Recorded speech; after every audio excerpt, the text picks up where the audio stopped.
Hello friends, स्वागत है आपका एक नई स्टोरी में। इस स्टोरी का नाम है अपनी क्षमता को पहचानो।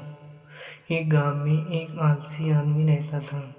वह कुछ काम धाम नहीं करता था, बस दिन भर निठल्ला बैठकर सोचता रहता था कि किसी तरह कुछ खाने को मिल जाए।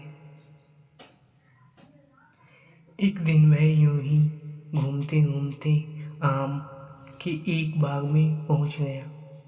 वहां रसीले आमों से लदे कई पेड़ थे। रसीले आम देख उसके मुंह में पानी आ गया और आम तोड़ने वह एक पेड़ पर चढ़ गया। लेकिन जैसे ही वह पेड़ पर चढ़ा, बाग का मालिक वहां आ पहुंचा।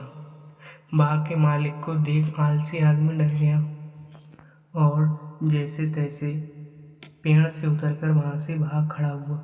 भागते भागते वह गांव में बाहर स्थित जंगल में जा पहुंचा। वह बुरी तरह से थक गया था, इसलिए एक पेड़ के नीचे बैठकर सुस्ताने लगा। तभी उसकी नजर एक लोमड़ी पर पड़ी। उस लोमड़ी की एक टांग टूटी हुई थी और वह लंगड़ाकर चल रही थी।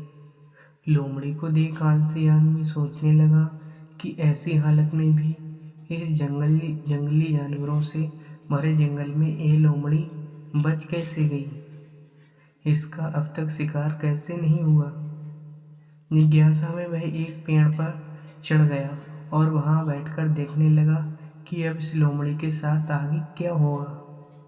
कुछ ही पल बीते थे कि पूरा जंगल शेर की भयंकर दहाड़ से गूंज उठा, जिसे सुनकर सारे जानवर डरकर भागने लगे। लेकिन लोमड़ी अपनी टूटी टांग के साथ भाग नहीं सकती थी। वह वहीं खड़ी रही। शेर लोमड़ी के पास आने लगा।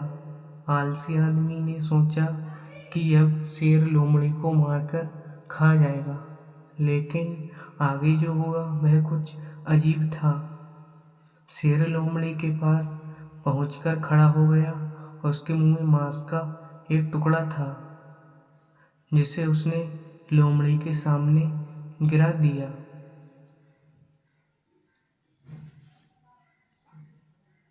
लोमड़ी इम्तिनान से मांस के उस टुकड़े को खाने लगी।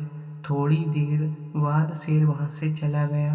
यह घटना देख आलसी आदमी सोचने लगा कि भगवान सच में सर्वे सर्वा है। उसने धरती के समस्त प्राणियों के लिए, चाहे वह जानवर हो या इंसान, खाने पीने का प्रबंध कर रखा है। वह अपने घर लौट आया। घर आकर वह 2-3 दिन तक बिस्तर पर लेटकर प्रतीक्षा करने लगा कि जैसे भगवान ने शेर के द्वारा लोमड़ी के लिए भोजन भिजवाया था, वैसे ही उसके लिए भी कोई न कोई खाने पीने का सामान ले आएगा। लेकिन ऐसा कुछ नहीं हुआ। भूख से उसकी हालत खराब होने लगी। आखिरकार उसे घर से बाहर निकलना ही पड़ा। घर के बाहर उसे एक पेड़ के नीचे बैठे हुए बाबा दिखाई पड़े। वह उनके पास गया और जंगल का सारा वृत्तांत सुनाते हुए वह बोला, बाबा जी, भगवान मेरे साथ ऐसा क्यों कर रहे हैं? उनके पास जानवरों के लिए भोजन का प्रबंध है, लेकिन इंसानों के लिए नहीं। बाबा जी ने उत्तर दिया, बेटा, ऐसी बात नहीं है।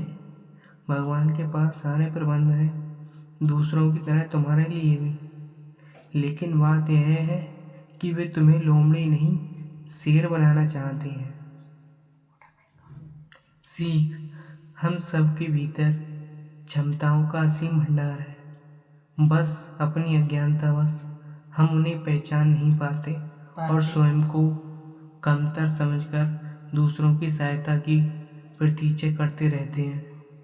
स्वयं की क्षमता पहचानिए और दूसरों की सहायता की प्रतीक्षा मत करिए। इतने सक्षम बनिए कि आप दूसरों की सहायता कर सकें।